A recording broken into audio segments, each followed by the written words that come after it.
Once again, welcome back, everybody. Welcome to those of you on Facebook. Welcome to those of you here on Zoom.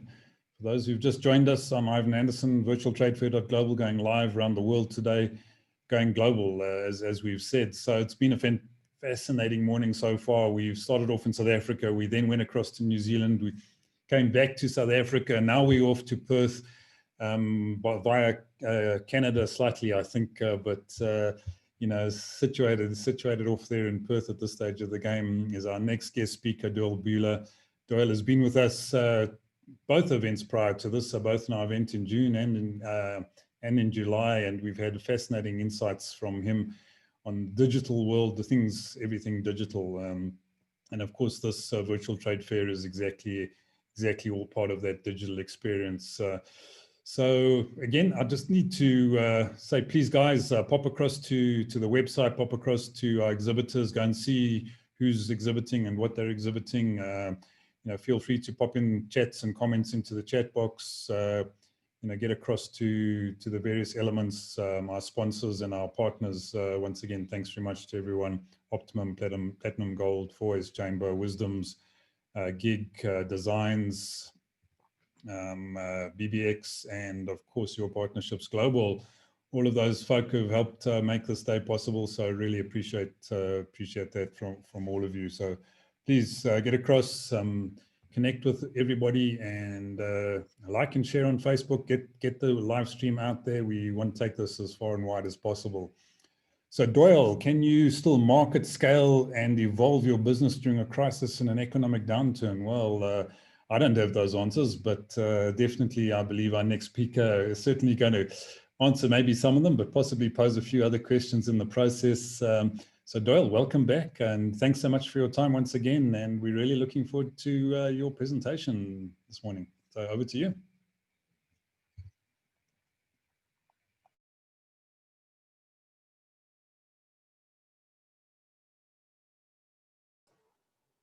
All right, perfect. No, thanks so much, Ivan and Trevor and everybody else that's there. I've gotten a little bit of sun from Australia. As you can see, I'm actually on I'm going to get into this, but I'm on my own little expedition up the west coast, heading north from Perth, and I'm kind of up in the northwest corner right now, so getting a lot of sun and enjoying the beautiful vistas and beaches along the way as well. So yeah, so the question is, can you still market, scale, and evolve your business during a crisis and economic downturn? For that answer, you'll have to stick around for my presentation, but I'll give you a hint. It is very, very likely that you can, right? It's just simply a matter of how you perform, how you build up the infrastructure, how you put everything in place, really, to be able to allow your business that capability to say, hey, we're digital, the world's digital, we need to make it work, right? And it's not going to work unless you really get aggressive, unless you really kind of design what I call the digital expedition to be able to do that. If you don't do that, well, guess what? You might not make it. You might not survive. There's things that will work, of course. You can do the same old, right? But as they say, you know, with change, with great change comes great leadership. So we need to make sure that we're actually making this work, that we're actually making things better for businesses. And that's what I call the digital challengers, is how do we actually understand what we want to accomplish here? How do we actually enable and leverage this as well? Because without it, again, we can open up huge possibilities here. I'm in Perth. A lot of you are from South Africa. You know, we've had guests from New Zealand and around the world as well, which is fantastic. So how do we actually leverage that to our business? And that's what I really want to get into as we go ahead with this.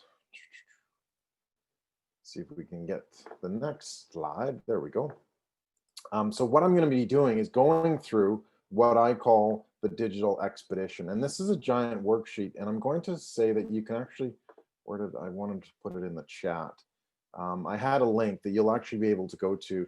But this maps out these 10 steps that you can take your business through, service-based, product-based, it doesn't really matter, to be able to enable that digital penetration, that digital adoption that most businesses currently don't have. They're really missing it, and they're really lagging for that as well. So if you want, go to bit.ly/digital expedition resources. You can grab yourself a worksheet, follow along the presentation.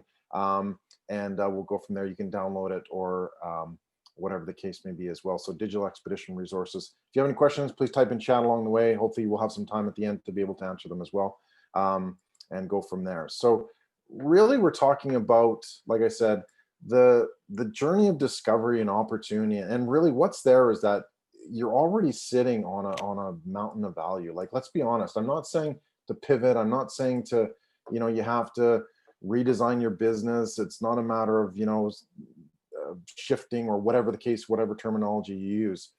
You've got a massive amount of value right now in your business. And so this journey is really just about discovering that opportunity to say, how do I actually define that value in the digital age? Okay. And again, that's super critical here, because without it, we know that we might be missing a few things, right? So I've got 10 base camps to get you there. 10 steps along this process that we're going to go through. Obviously, there's not a lot of time here, so I don't have a lot of detail that I can go through. But again, if you follow along with that worksheet, it's a very good start to be able to do that. And where do we want to go with this? We want to go to the digital promised land, right? We've all heard it. We all know it exists. We've seen some businesses that are doing some amazing things in digital, and I'm going to go through a few of them as well as we get into it. We need to get there, all right? We've got a lot of value. We've got it in what we do right now. We need to get there.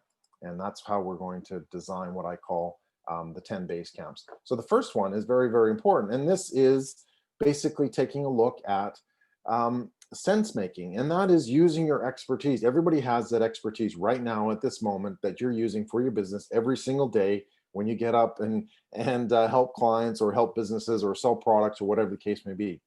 Everybody has that. We just need to give meaning to that. So if we look down here, what level are we at now? We can look at chaos, which is kind of what a lot of businesses are experiencing right about now. It's unimaginable, right? It's things that we're not sure that was going to happen. We're not really sure what to do or how to get out of them. Moving forward, it's complex, it's unmanageable. It's things that, this is a big challenge. And let's be perfectly honest, from a business perspective, it hasn't been easy. It does depend on what type of business you are. If you haven't engaged with that digital side of things, you're probably struggling a little bit more. So you might feel that it's a little bit complex, it's a little bit unmanageable. Then we can move into that stage a little bit higher in terms of unpredictable to predictable, right? Manageable, where we know that these are the steps that we can actually follow along. These are the steps that we need to be able to process. And then finally, known or fixable is basically saying, hey, we've got a plan. We've got an attack plan. We've got a clear strategy. We have an understanding of what really needs to happen here. So, let me know where you guys are at with that. Are you in chaos? Are you in complexity? Are you in knowable? Or are you in known as well? Because those are really important to understand, because then you can decide what you need to do next to be able to move forward as well. So right now, like, the opportunity is massive, but the businesses that are actually utilizing it is substantially smaller. And if we look at here, these are some stats from the UK and USA, but in the last 6 months, we've seen a huge spike in the UK in terms of using e-commerce during lockdown, right? So we've bumped it up from about 20% to about just under 35%, right? So 15% in the last 6 months. If we look at the US, not quite as big, but similar. It's bumped up from 17% to about 23%. So again, we've got some really good growth there. That's saying, okay, what do we need to do here? The challenge is that we're still only at about 35% maximum. On normal occasions, right? 20% of businesses have the capability to engage an audience around the world. Right? 20% of businesses, and I don't know if you're in that 20% or not, but that gives you a huge sort of perspective to say 80% of businesses still have a lot of ways to go to get to 20% of being adaptable into the digital space, to being able to penetrate that space, to be able to have those capabilities that allow you to connect with your audience and your customers anytime, any place, on demand, creating that value. Which I'm going to get into coming up very soon as well. So a massive, massive opportunity. In Australia, it's very similar. I don't have quite the same statistics, but we've seen a spike, right? This was before Easter, basically, and around Easter, it's dropped, but it's continued to move up as well. People are going to buy online. And again, I'm not just talking about, soap and towels and food and all that kind of stuff. I'm talking business services, right? And these are the businesses that really need to look at, how do we actually engage that? How do we move this properly forward with our business? Because if we don't, where's that going to leave us?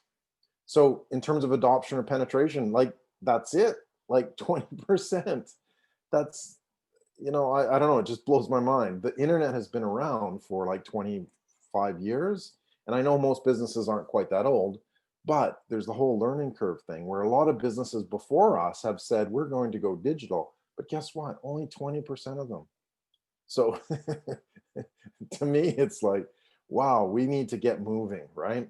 And where does that leave us? Well, that leaves us to be able to say, hey, we're the digital leader, right? So if we're able to adopt, if we're able to create that infrastructure, that foundation for digital, we can become the digital leader as well. So, on a scale of 1 to 10, just sort of personal note to yourself, where do you think you are in terms of that capability? And I'm not talking just like a website with a contact us page. I'm talking about being able to deliver products and services online, digitally, around the clock, on demand, that sort of thing. So look at where you are. Are you, one, I really need to get going, or am I like a 9 or a 10 where it's like, okay, this is pretty easy. I'm already, generating revenue from around the world 24 hours a day.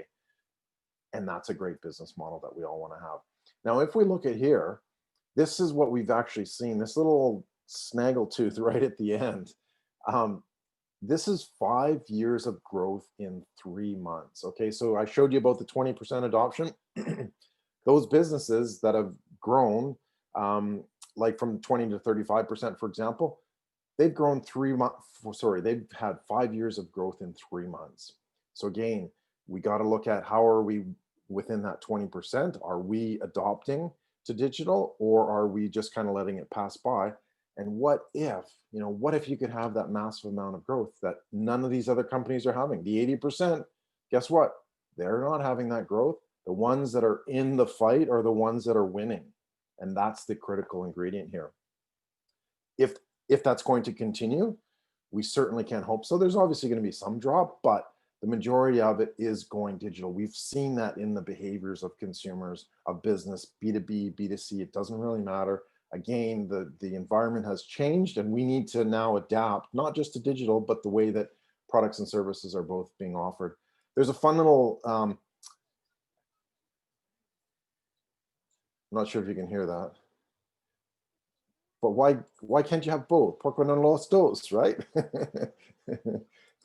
And I'm not Spanish, but what that means is that why can't you have both? Why can't you have a strong digital foundation along with a service-based business that gets you out into talking with people and that sort of thing, right? Connecting with people, because that's what's so important in business as well. It's not just having sitting behind an e-commerce engine and selling stuff, right? Let's be completely honest. A lot of us are in business because of the relationships, because of the communication that we can do as well. So we can have both.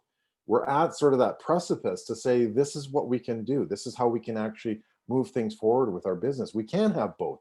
We can have a very strong digital presence that allows us the capability to extend the reach around the world, and we can do it with connecting with people as well, instantaneously, with larger groups, with larger audiences, that sort of thing. So it doesn't really matter if you're around the block, if you have like a little shop in a small town or whatever the case may be. Why not?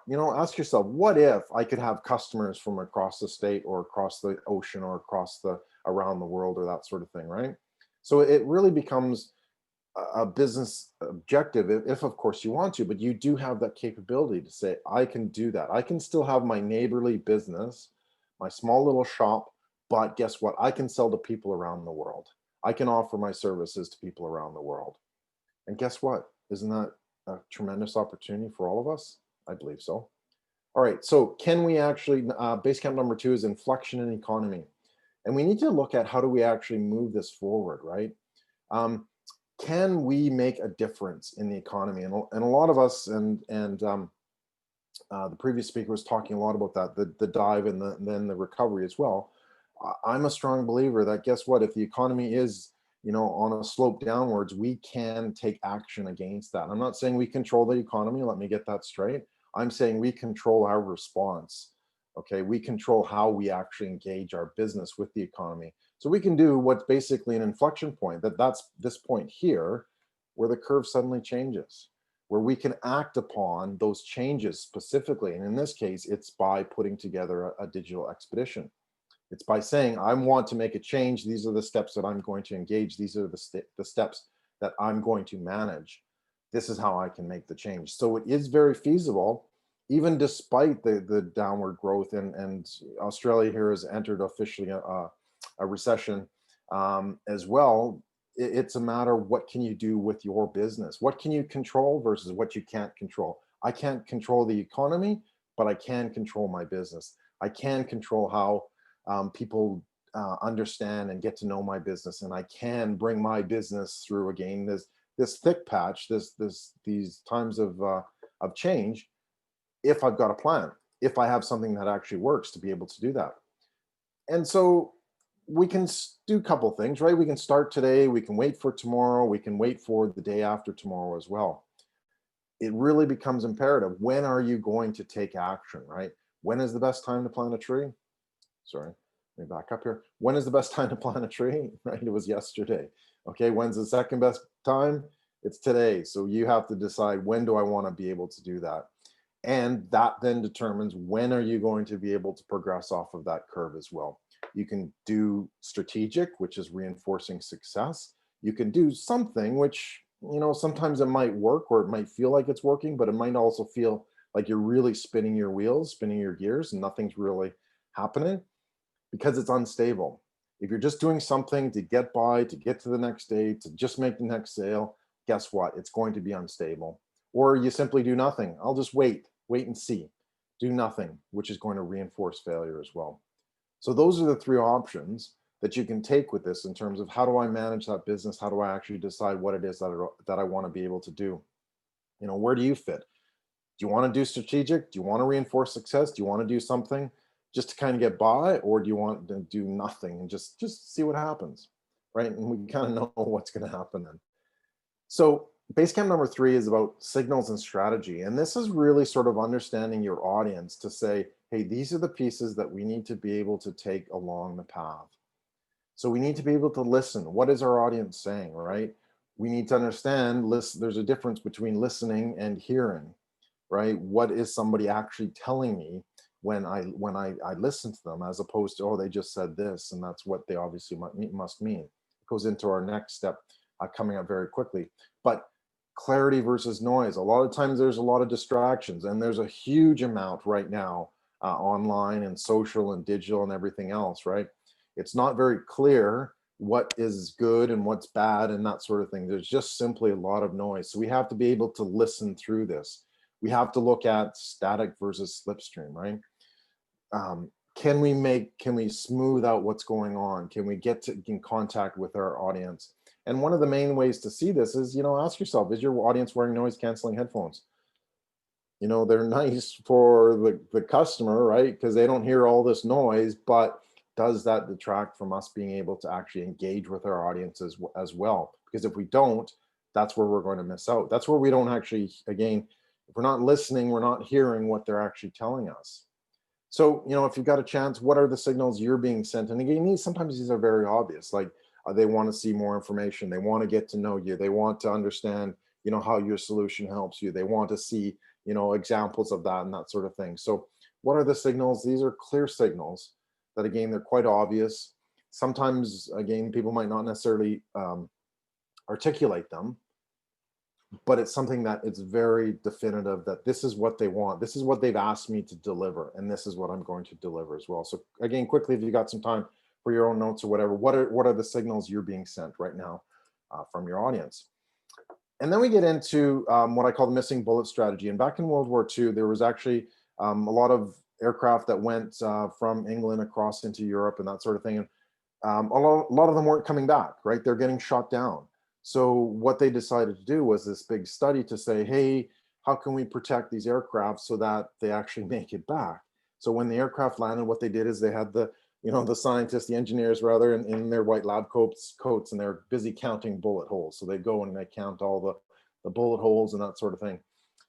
around the whole entire aircraft. And what they noticed was that there weren't any bullet holes around here and around here. Whoops, sorry, an extra click. Or there weren't any bullet holes around here or here. And it's like, okay, well, what does that mean? That means we must, does that mean we put armor where the bullet holes are? What do you think? Like, do we put the armor? That's how we're going to fix the problem. We're going to prevent bullets going through the aircraft with armor. Or, do we put armor on the spots where there's no bullet holes? Any guesses? Well, the point is that the aircraft that came back didn't have the holes in these important places, right? In these critical places. So we couldn't actually measure that, is what I'm trying to say. So the ones that had bullet holes around the engines, around the cockpit, around the main fuselage, those aircraft didn't make it back. So putting armor on those spots, on the other spots rather, did absolutely nothing. So we need to look at, what are the missing bullets? What are we not seeing here? And this is what really takes some time and some study of your audience in terms of what are they telling you, what are they saying. And again, it's not necessarily that they can articulate it. And again, we need to spend some time saying, well, where are these missing bullets? What are they not telling me, right? If they say they like your articles, be more specific, right? Ask the question of why or how, and you're able to understand a little bit further. It's something that they may not be able to articulate like that, like your best quality or your lowest price or your, whatever the case, service guarantee or whatever the case may be. They're looking for something that's always intangible, and we have to be aware of that. Otherwise, we're going to miss that opportunity. Now, digital transformation, right? This is basically sitting at an airport. If you can imagine, I know there's not a lot of that going on right now, but we need to look at, how do we get from point A to point B? What do? We go to an airport and we sit in the terminal and we wait for the plane. And today you might be waiting a bit longer, but that's what we need to look at. How do we move from transactional to transformational? How do we get from that airport to our next destination, from Perth to Johannesburg? How do we do that? We have to sit at that airport. Otherwise, we're not going to do that. So what does that mean that we need? We need time and we need an approach.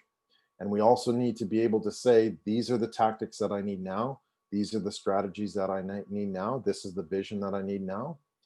And this is the evolution that I need now. So, how many businesses have actually taken the time to say, hey, these are some of the tactics that I'm working on right now.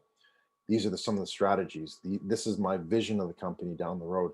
And this is the evolution of the company further down the road as well. And that's why we need to sort of get past that shift as well in terms of our thinking, because we need to look at, yes, we need to get through this right now, this chasm, this gap, this, do we need a life raft? Do we need a ladder to be able to get out of it?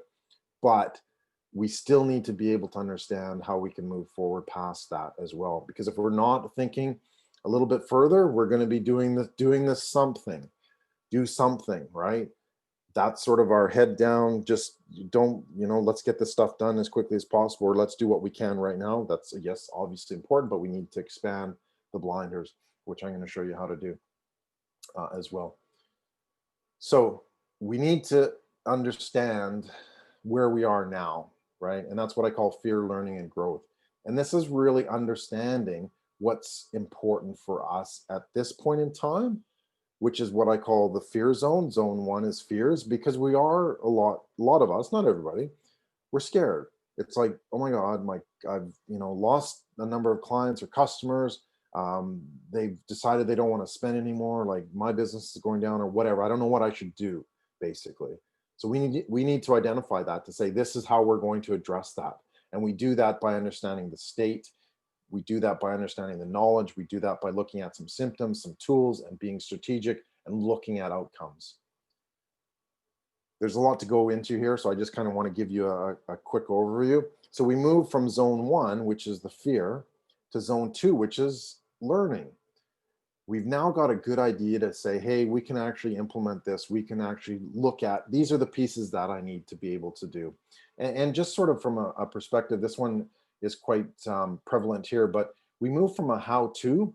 So if we're trying to talk with our customer, we want to tell them now how to do something. We want to help them in the immediate because we need them to get out of the chasm, out of this gap, whatever the case may be. Next, we need to look at, how should I do something? And then finally, could I, in zone number 3? In zone number 3, that's where the real growth occurs. But to get to it, we have to move into zone 1, and we have to recognize it too. Zone 1 is fear, zone 2 is learning, and zone 3 is growth. And unless we see that, unless we address it with a lot of these different steps, nothing's going to change. So again, we're just going to be doing something which isn't going to get us where we want to go. It might get us to the next day, but that's about it. So what does all this look like? Looks like a nice shiny triangle, right? And the shape of the triangle is really important because we need to look at it in terms of how do we get from the base to the summit, back to the base as well. And just because you get to the base, the summit, all of us know that in business, it's not just getting to the summit, because what do you do then? Like if you look at the Mount Everest expeditions or whatever the case may be, they didn't just stay at the summit, right? Like that was only halfway there. The expedition was to get back down the other side. So yes, that's cool. And yes, we're at the top of Mount Everest and fantastic. Let's all get excited and rah, rah, rah, right? But we still got to get home.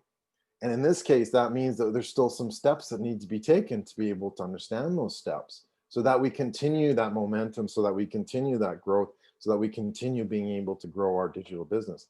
Because if we miss that, we might, I don't know, fall off the summit, which is something that we don't want to do as well. And this is really what I call the digital expedition. So this is that base camp to say, how do we unwind this stuff? How do we start this journey? How do we actually put these pieces in place?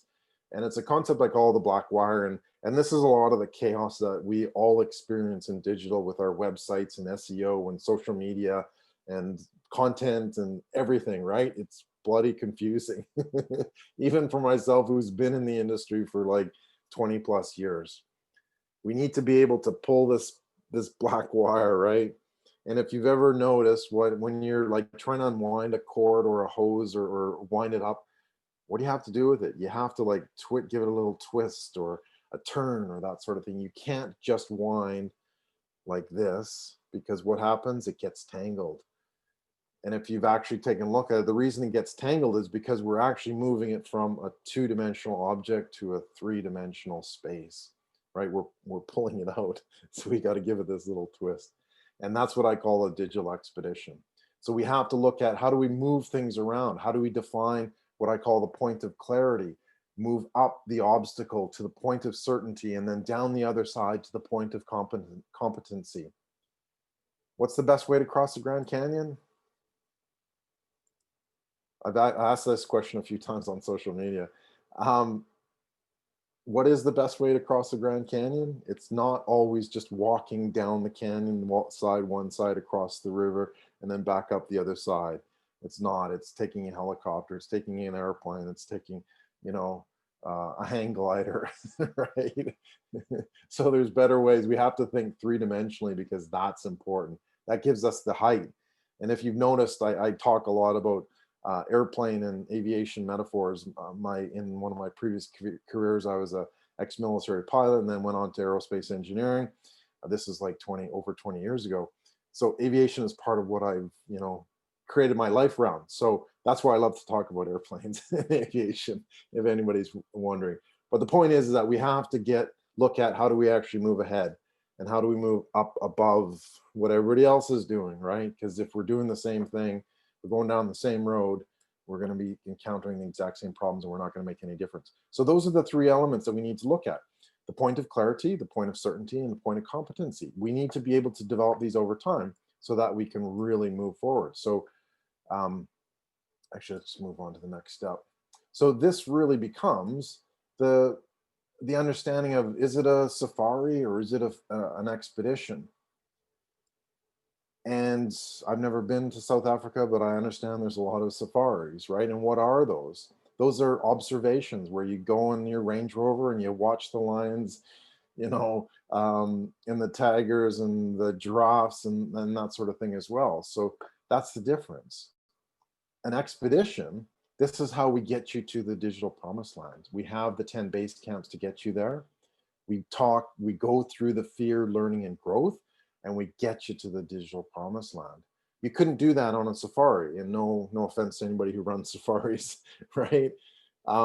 You go out and you come back, and then it's cool. They kind of run the show, and away you go. But if you're talking about an expedition, that's where the real capabilities lie, like the expedition across the Antarctic, the expeditions across the Arctic, through Canada. You know, the first flight from Charles Lindbergh from New York to England to Europe, right? All of these had one thing in common, is that they took some time to be able to plan and prepare, right? And this little mini expedition that I was talking about earlier, about going up the west coast of Australia, I knew where I wanted to go. I wanted to get to Broome, and I'm not quite there yet. And we've taken little rides here and done this and done that, but every day we make some progress. We planned ahead. We got all our equipment ready. You know, we got the vehicle, we got the equipment, got everything that we needed to be able to do that. But today, most businesses, it's pretty random. They're continuing in the chaos. And so we need to be able to take these 10 base camps to get us where we want to go. So, you know, quickly, I talked about this briefly in a few slides back, but, you know, what is the point of your clarity? And again, you can write it down or put it in the comments or whatever. What is the point of clarity that you want to be able to achieve, to say, yes, this is very clear. So this is where I need to start my expedition. I haven't started yet, don't get me wrong, but I want to be clear. I want to get clear before I actually start on it. So how much preparation do I need? What do I have to bring? Who's coming with me? What do we need? What training do we all need to understand as well? So what is that point of clarity that you feel that you need to have before you start your digital expedition? It could be a point of clarity about business. It could be a point of clarity about building that structure, that foundation. And likewise with the point of certainty, that means that is the point where I am very, very certain that I know what I need to do. It doesn't mean, for example, that you have to be like a digital guru.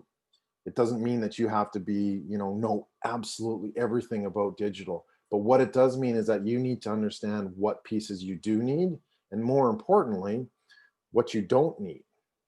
So you don't get those calls or emails, you know, in the middle of the night or whatever from somebody saying, hey, I can do your SEO and I'm going to get you #1 ranking on Google. Guess what? If you're doing things properly, if you're building your digital foundation, you don't need those people.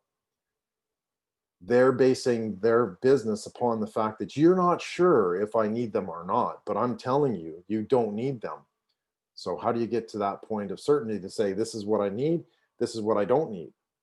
That's what you need to look at. So what is that point of certainty for you and your business right now to be able to get there? And then finally, point of competency. What is that for you to be able to say, I know that this is what I need to know? Right? It seems kind of simple, but it's, you know, a little bit of thought goes into this too, is what do I need to know to be able to move forward? And we really need to look at, how do we define this? How are we able to understand what's important and what we need to do as well? And this is what I call the Digital A.M.P.S approach. Okay, what are the building blocks you'll need for your expedition? And don't worry too much about the depth of this. We're not going to go through it all. But the 4 main elements are your audience. Let me get the highlight. The audience here. The method, which is what is your internal structure to connect. The process, which means what steps are critical to succeed. What do you need to enable your business? If you don't have these, you're not going to be able to succeed in digital. And then finally, the story. What journey are you bringing your audience on? And if you have these 4 elements in varying capacities, that's how you actually build your digital expedition. We want to be able to progress from fear, from fear to learning to growth, to be able to say, these are the pieces that are important. This is what I really need to understand. And I want to expand out this one as well, the process, because again, these are steps that you can take now. just to get started. I mean, that's why it's positioned here as well at the beginning of this, to get us up to the summit and then back down the other side as well. And typically you can do these in any order as long as you have them before you leave as well, before you say, yes, I'm going to start on my expedition. So it's something that's very, very important. It helps you build that foundation. And we need to be able to see how we can do, again, clarity up here, certainty at the top, and competency at the bottom as well. So let's expand this a little bit into the process. So again, if you don't have these, how are you going to survive? These are the critical elements that you need to have in your digital process to be able to engage people around the world, around your neighborhood, as I talked about. We need to be able to have what I call value creation, surprise and delight. Can I do that value for my customer that says, this is interesting, this is great, I love it, this is how I really can present my value?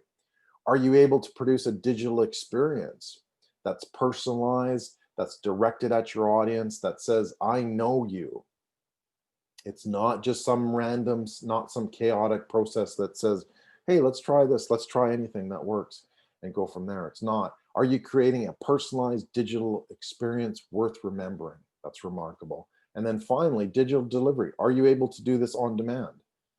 And I'm not just talking about delivery, like physical delivery. I'm also talking about delivery of your services, or delivery of your training, or delivery of your model. You need to be able to produce that, or have that capability to be able to say, if somebody wants it, you can provide it to them now. And again, there's variations of this. It's not necessarily, your whole product ecosystem, all of your services, or whatever the case may be. It might be a training course. It might be a summit. It might be, something that allows you to connect with your audience. And there's some really cool models as well, just to hopefully put it in perspective, that these are the businesses that are actually making things happening. The first one is what I call the celebrity chef model.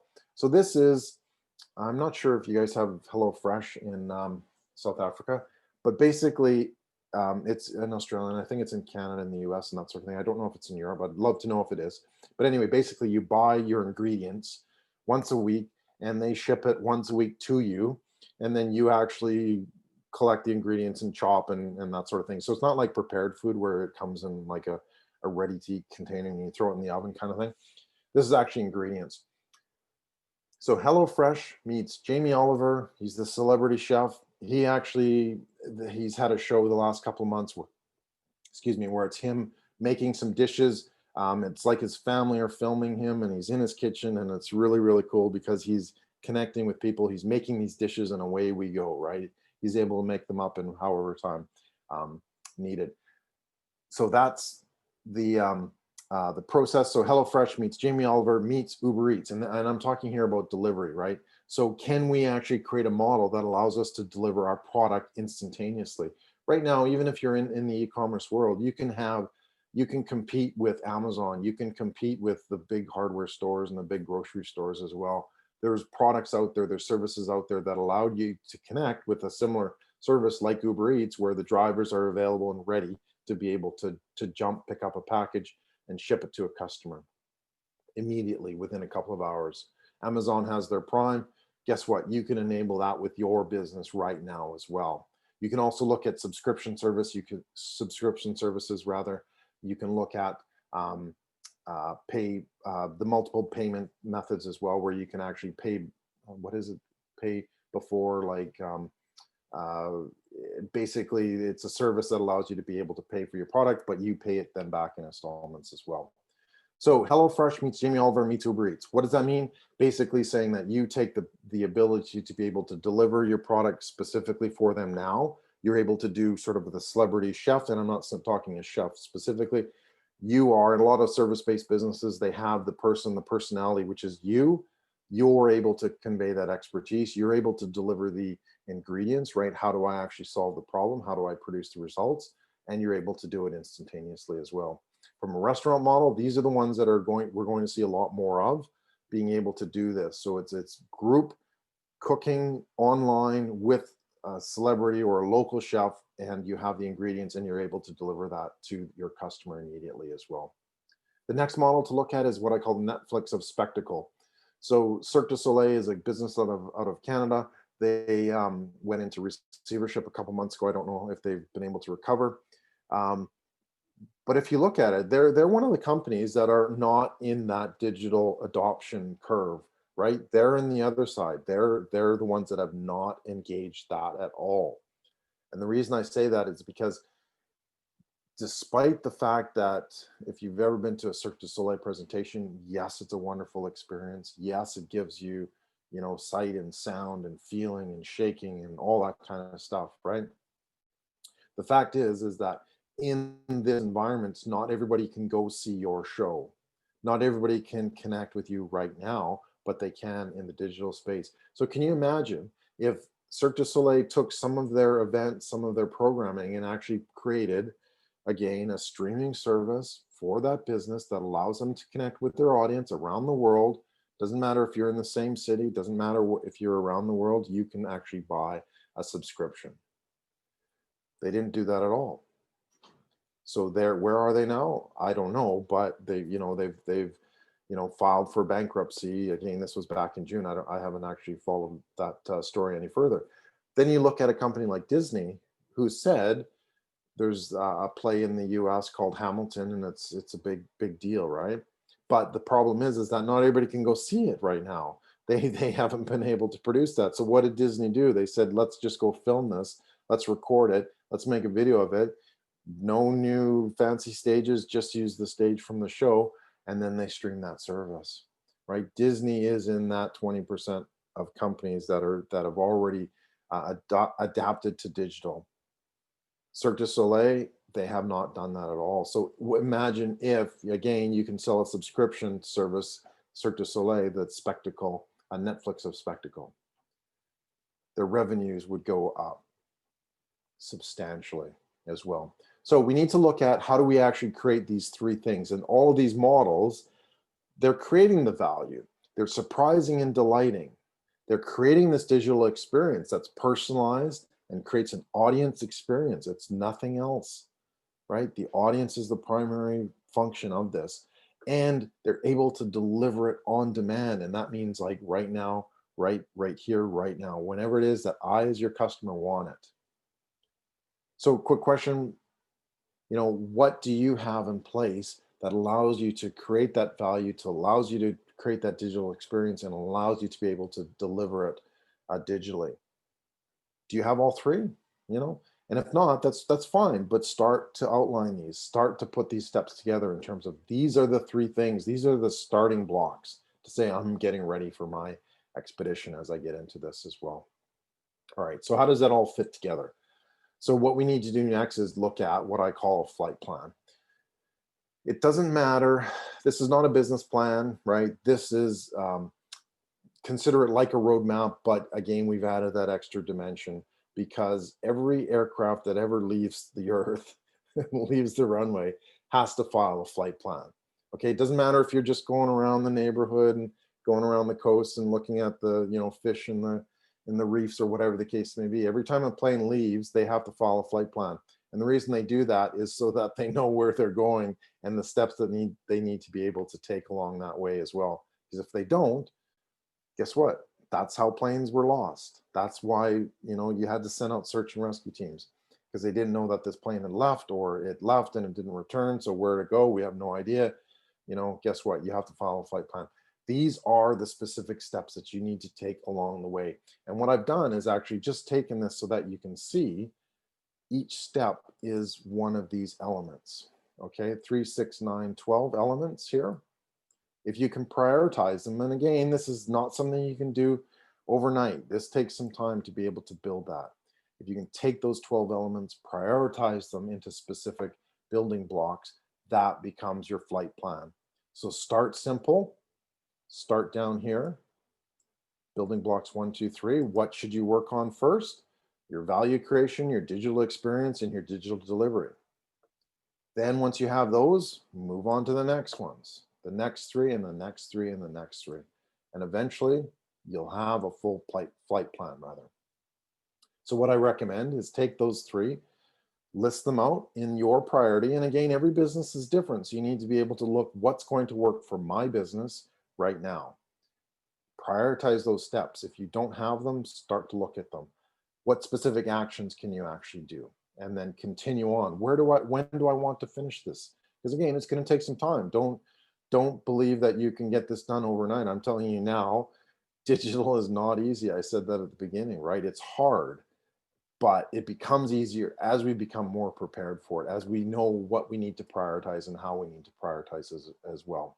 So action for you today, oops, go back, prioritize each of them, place them in order, and then add an estimated date as well. And guess what? You've got a roadmap. You've got a flight plan that gets you past this stage of your business. Pretty easy, right? Yes, it is easy. It can be done. But number 9, base camp number 9 is timing and targeting your digital expedition. And this is vectors are everything. So I talked about it before, but when are you prepared to take action? Are you prepared to take action now? Are you going to wait and see what happens? Or are you just going to kind of put your head in the sand and say, we'll get over this. We'll be done and we'll be up and running just as we were a year ago in a couple months, maybe 2021, January, February, March, April, May, June, July, right? Take your pick. It's going to be too late. So you have to be able to be prepared to take action now. How big and quickly does the problem become? Time and obstacle. And again, if there's any pilots out there, your obstacles become bigger the longer you wait for them. So if you're sitting on the runway, you're ready to take off, there actually is an obstacle diagram, sometimes depending on the aircraft, or rather the airport, that says you've got these obstacles at such and such distance down the runway or off the end of the runway, or whatever the case may be. As you push the throttle forward, times tick tick tick tick tick kind of thing, your obstacles become bigger the further you go down the runway. So you need to decide now what's important and what are you going to actually be able to do, because the longer you wait, the bigger those obstacles become. If you can't take off until the end of the runway, guess what? Those obstacles are big. When you're just taking off, obstacles are small. Yeah, I've got lots of room, I got lots of time, but as you get down that runway, right, obstacles get bigger and bigger and bigger. So we need to decide that now. So timing is important and vectors are important. So the story I love to tell is, what does 1 degree look like? You think about it, 1 degree, 360, it's small. Okay, so it must be pretty insignificant, right? Again, back to aviation, there's a rule of thumb called the 60 mile rule of thumb. Basically, if you're moving 60 kilometers or miles, or it doesn't really matter what distance, what measurement you use, for every 1 degree you're off, and again, that's small. For every 1 degree you're off, you land up being 1 mile off or 1 kilometer off. So if I go 60 miles forward, I'm 1 degree off, I'm 1 kilometer off. So I can look down, and if I'm in a small aircraft, it's pretty easy. I go, small flight, 60K, 1 kilometer, it's just over there. I can land, right? Guess what? If you're flying from Perth to Johannesburg, and I looked it up, it's 8,300 kilometers, I think it is. That's a huge distance. If I'm 1 degree off, I'm not going to land in Johannesburg. Okay, I'm going to be off course. And if there's anything I can say, that's the message, that we have to make these small corrections. And that's why this flight plan, again, is designed to be able to accommodate that. Okay, we know that it's not in a straight it's not in a straight line, because we're making constant corrections, because we're trying to understand what we need to do and correct as well. So guess what? Flight plans do move. If you watch aircraft, they don't go from point A to point B. They go to there's routing information that they have to go to, right? So to get to that one point, they don't necessarily follow in a straight line. So you can do that too. That's what your flight plan becomes. So what do you do next? This is what I call your digital challenge. It's really important to understand, where are you right now? Okay, so take an inventory of where you are, what you have, what capabilities do you have, what do you want to understand more of, what do you want to be able to do. But you have to know where you are, otherwise you're never going to be able to know where you need to get to, right? Again, an expedition up the coast, if I didn't know, I know it's kind of obvious, but I didn't know if I was starting from Perth, I wouldn't know where I was going to be going. Plain and simple, right? Where are you going? How will you get there? Again, identify it, map it out. Simply just say, I want to get to here. And again, getting to that summit is only, that's half of the battle. That's half of there. Once I get to my destination, I have to turn around and come back. Everybody has to do that. So getting there is, it's fun, it's exciting, it's interesting. I made it, yay, yay, yay. But we still have to continue on after that. And number three, what teams, tools, and tactics are needed? We need to be able to understand that. Otherwise, again, we're not going to be prepared for this journey as well. So a couple of the questions you can answer. Number four is, what are you going to do to test? And in digital, it's super important that we've got a lot of assumptions, right? And that's what's really key to understand here. We don't know everything, and that's cool. But what we can do is we can test it to see, okay, does this work? Does it not work? If I do this, will I, engage with my customers? If I do that, am I just pushing people away? So we can test this, run some experiments to say, this is what I'm going to do. I'm going to run, for example, a landing page that allows people to connect with some of those core learnings. For example, this worksheet. How can you actually enable that so that people are going to see what you're doing? Test it out, run some experiments. Don't be shy, don't be afraid. You're not going to break anything. Okay, run some Facebook ads, set up some email campaigns. We kind of know the basics. Set up, identify your website, what changes you need to be able to do, and test it, see if it actually works. Number five, how will you measure success? So what is it that's going to say, hey, I made it to that summit?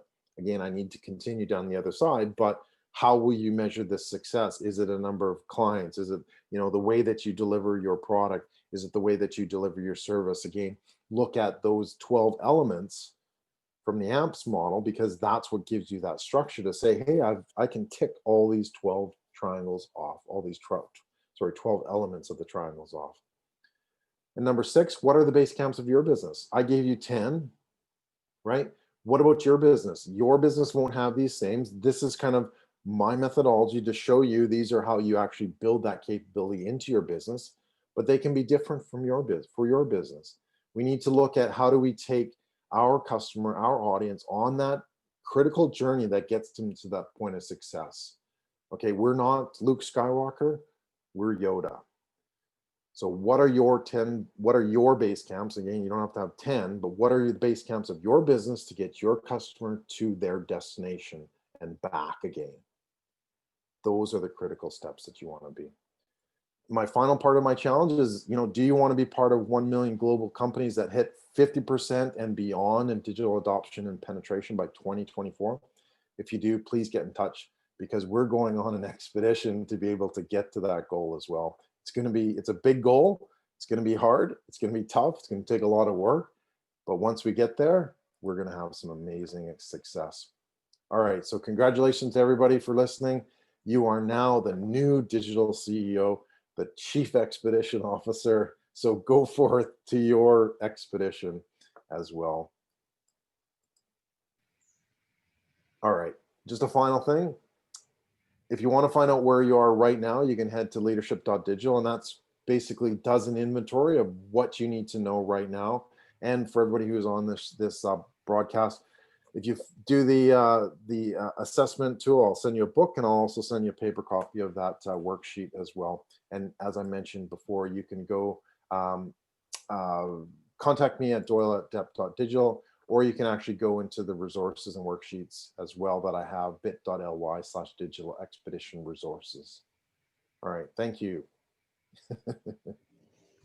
Wonderful, thanks, Doyle. Yeah, I appreciate that, and appreciate the opening of the resources and the book offer to the folk that are listening. So thanks very much for all of that. We are sort of two minutes away from where we need to cut this one off, so there's not really any time for questions, but I'm going to ask you one from my perspective, Doyle. There's so much talk about 4IR and all these wonderful technologies and fancy things. Do businesses really need to focus on those things right now? Do we need that technology, or is it actually relatively simple, as you've said?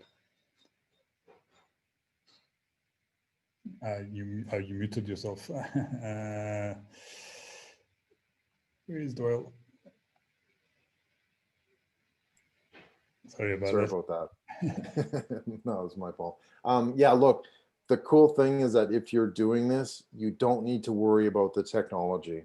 Okay, technology is going to come and go, right? Facebook's going to come and yes, it's going to go. We need to look at how do we actually enable that technology? How do we actually use it and leverage it for our business? So don't be a slave to technology.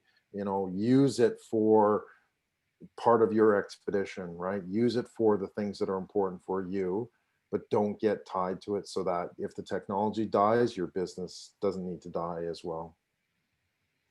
Fantastic. Some sound practical advice there. Thanks so much.